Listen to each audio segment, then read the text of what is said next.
찬송가 151장 다시 사신 구세주 같이 찬양하시겠습니다. 찬송가 151장 같이 찬양하시겠습니다.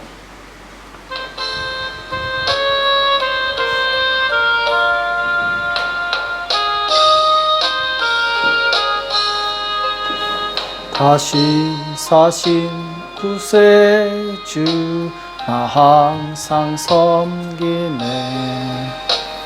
온 세상 조롱해도 주 정령 사셨네.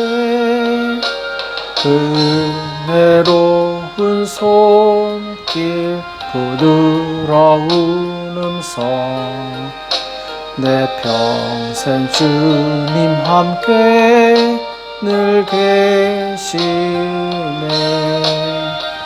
예수 늘 살아계셔서 주도 행하여 주시며 늘 말씀하시네. 예수 내 구세주 예수 내 마음에 살아계시네. 늘 살아계시네. 온 세상 살펴보니 주 사랑 알겠네.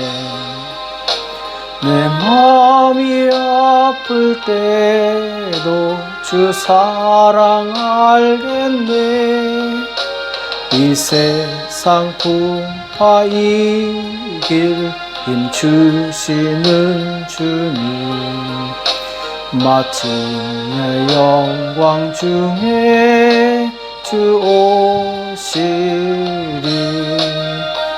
예수 늘 살아계셔서 주 동행하여 주시며 늘 말씀하시네. 예수 내 구세주 예수 내 마음에 살아계시네. 늘 살아계시네.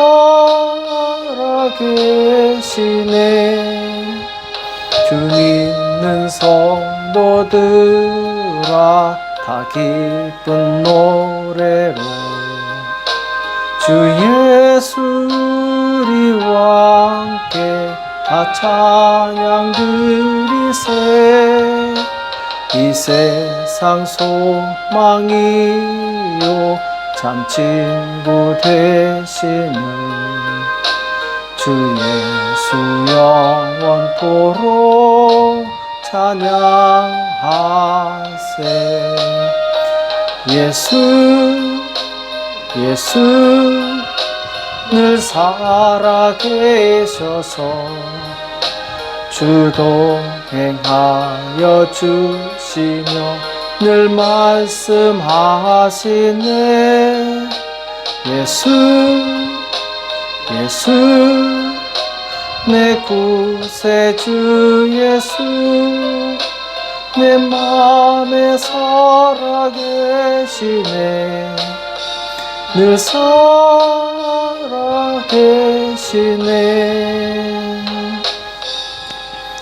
이 시간 다 같이 기도하시겠습니다. 살아계신 하나님 아버지, 이 새벽에 저희들을 불러주시고 하나님 앞에 나올 수 있도록 은혜 주심을 감사합니다. 주 예수 그리스도께서 살아계셔서 우리와 동행함을 우리가 믿고 감사합니다. 하나님, 날마다 주님을 의식하게 도와주시옵시고 주님 말씀에 순종하며 주님의 뜻을 밝히 알아서 주님의 뜻대로 행하는 우리가 될 수 있도록 역사하여 주시옵소서. 오늘도 우리에게 주시는 하나님의 생명의 말씀을 듣기 원합니다. 주님 말씀하여 주시옵시고 깨닫는 은혜가 있도록 도와주시옵소서. 이 시간 주께서 함께 해주실 것을 믿고 감사하며 예수님의 이름으로 간절히 기도합나이다. 아멘. 이 시간 욥기 21장 7절에서 10절까지 말씀 보겠습니다.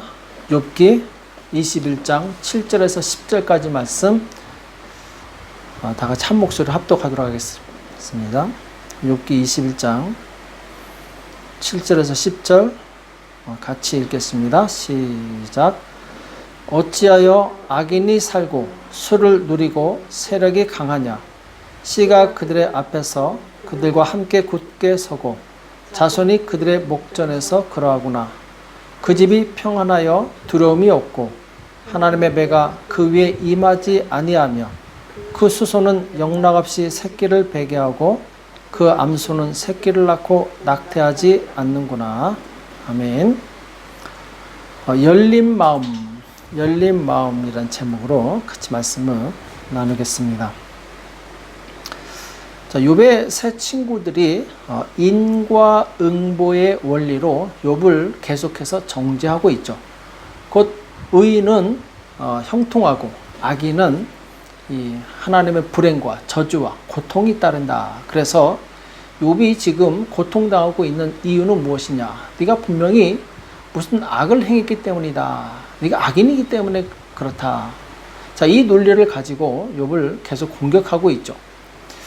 자, 이제 이 욥이 논박하는데, 자, 그럼 너희들이 정말 이 악한 자들이 그런 고난을 받는다면은 이거는 어떻게 할 것이냐 하면서 이제 악인들 중에서도 고난 없이 아주 형통하게 잘 사는 사람들에 대해서 이야기를 하고 있어요. 자, 그래서 오늘 본문에 보면은 7절에 어찌하여 악인이 살고 수를 누리고 세력이 강하냐.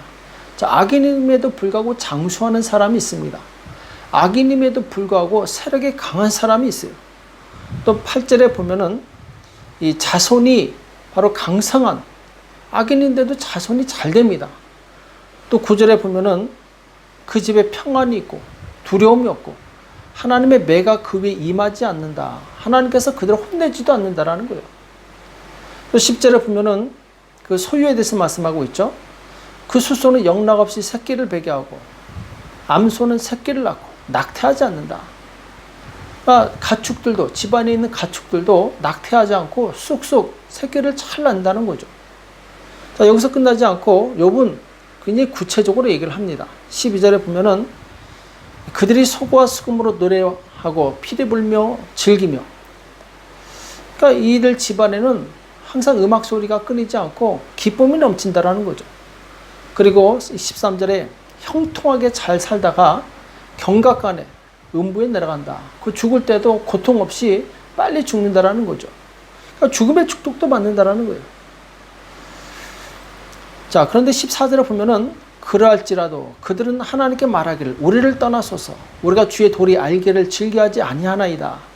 그러니까 이들은 불신자라는 얘기예요. 하나님 알기를 싫어하는 사람들이라는 거죠. 하나님 나를 떠나라고. 당신 귀찮으니까 나에게 떠나라고. 자, 그러면서도 이들의 가정은 잘 되고 화목하고 형통하고 자손이 아주 복을 받고, 그러면서 15절에 보면은 전능자가 누구이기에 우리가 섬기며 우리가 그에게 기도한들 무슨 이익을 얻으려 하는도다. 자, 불신자들이 하는 얘기죠. 그러니까 이들도 그렇게 잘 되는데, 자, 그럼 이걸 어떻게 설명할 것이냐 이렇게 물어보는 것이죠.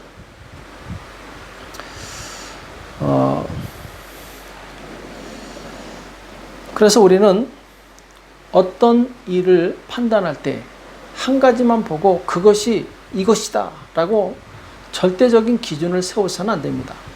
그것을 너무 믿어서는 안 돼요. 이 세상에서는 악인이 복을 받기도 하고 의인이 고난을 당하기도 할 수 있습니다. 이것을 우리가 열린 마음을 가지고 인정할 수 있어야 돼요. 욥의 세 친구들처럼 인과응보의 원리로 그렇게 세상을 바라본다면 고난을 당하는 사람은 항상 악인이고, 그리고 잘 되는 사람은 의인으로 착각할 수 있다는 거예요. 이 땅에서 예수 그리스도의 복음 외에는 절대적인 것이 없습니다. 겉으로 보이는 것으로 판단해서는 안 돼요. 그래서 교회 내에서도 잘못하면 이런 이 사고방식, 인과응보의 사고방식을 가지고 남을 쉽게 정죄할 수 있습니다. 그래서 어떤 사람이 성공하면 저 사람은 복을 받았구나, 실패하면 저 사람이 하나님께 벌을 받았구나, 이렇게 단순한 논리로 판단해서는 안 된다라는 거예요. 그리고 어떤 사람이 병들면은 저 사람은 하나님께 징계를 받았다, 이렇게 함부로 결정을 내려서는 안 된다라는 거죠. 세상에서 성공하지 못했지만, 비록 실패한 것처럼 보이지만 하나님께서 기뻐하시는 사람이 있습니다. 또 세상에서 성공했다고 그러고 많은 사람들에게 인정받지만 하나님께는 버림받은 사람이 있을 수 있어요. 이것은 아무도 알 수 없습니다. 오직 하나님만이 아실 수 있는 거죠. 그래서 한국 속담에 10길 물속은 알아도 한 길, 한 사람의 마음속은 알 수가 없다, 이런 말이 있죠. 그러니까 우리가 겉으로 보이는 그 사람의 모습을 보고 함부로 판단해서는 안 됩니다. 오늘 욥의 세 친구가 바로 그런 우를 범한 거예요.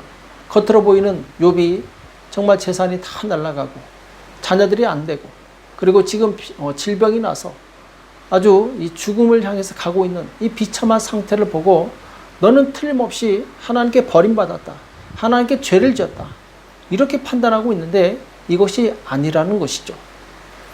그래서 우리가 이 죄악된 세상을 살아갈 때 열린 생각이 필요합니다. 열린 마음이 필요해요. 그럴 수도 있고 안 그럴 수도 있습니다. 내가 알 수도 있지만 또 모를 수도 있는 거예요. 내가 아는 것이 맞다고 함부로 단정하면 거기에 실수할 수 있어요.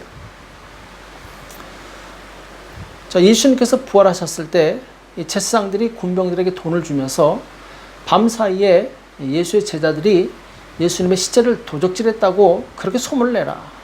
그래서 군병들이 그렇게 소문을 냅니다. 근데 많은 사람들이 그 얘기를 듣고 그렇단 말이야, 그러면서 예수님을 믿지 않아요.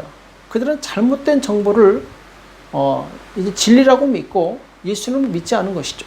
자, 그 결과 그들은 지옥에 가게 됩니다.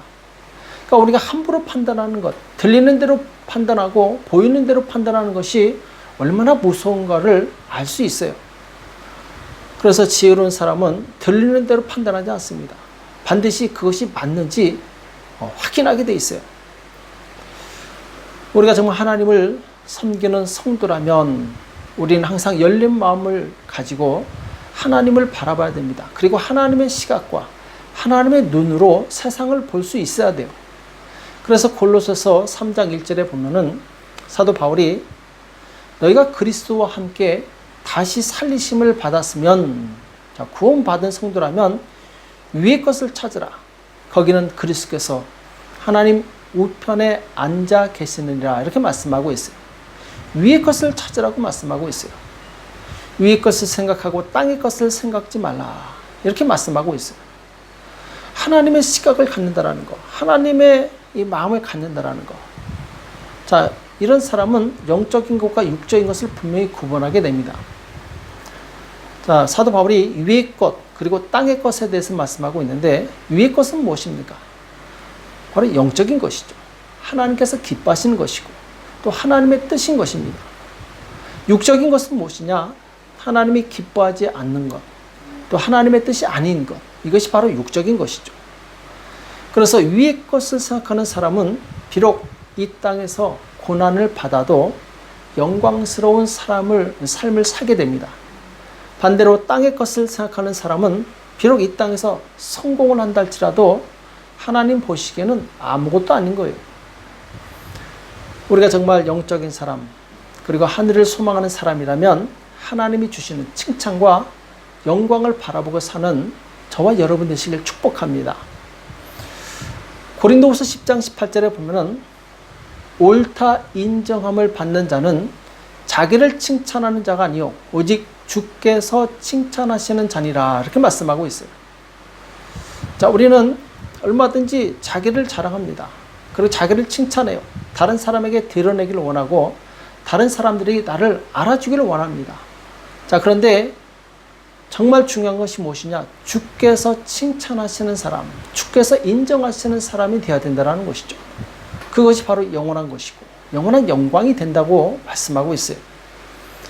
그래서 우리가 주께서 칭찬하시는 사람은 하나님만 바라보게 되는데, 이러한 사람의 특징은 첫 번째로 남의 비난에 흔들리지 않습니다. 자, 오직 하나님만 바라보는 사람은 남이 무슨 비난을 한다 할지라도 거기에 흔들리지 않아요.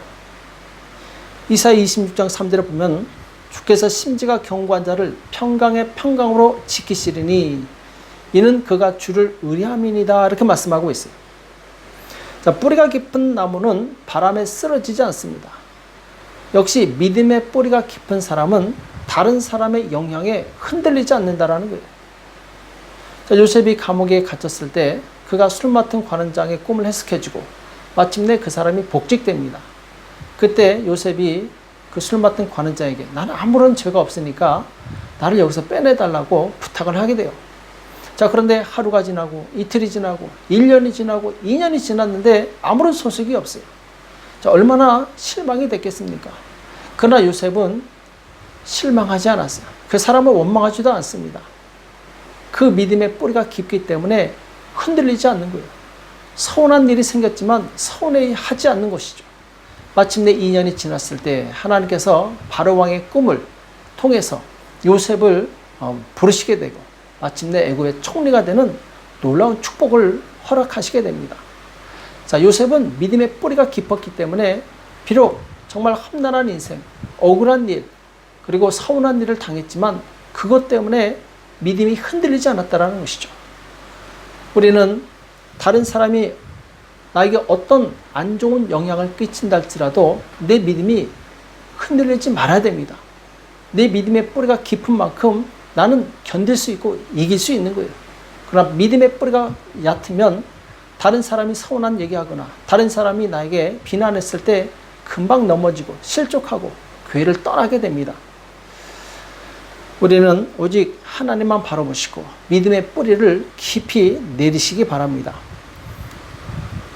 또 두 번째로 하나님만 바라보는 사람은 자기가 해야 할 일에 충실합니다.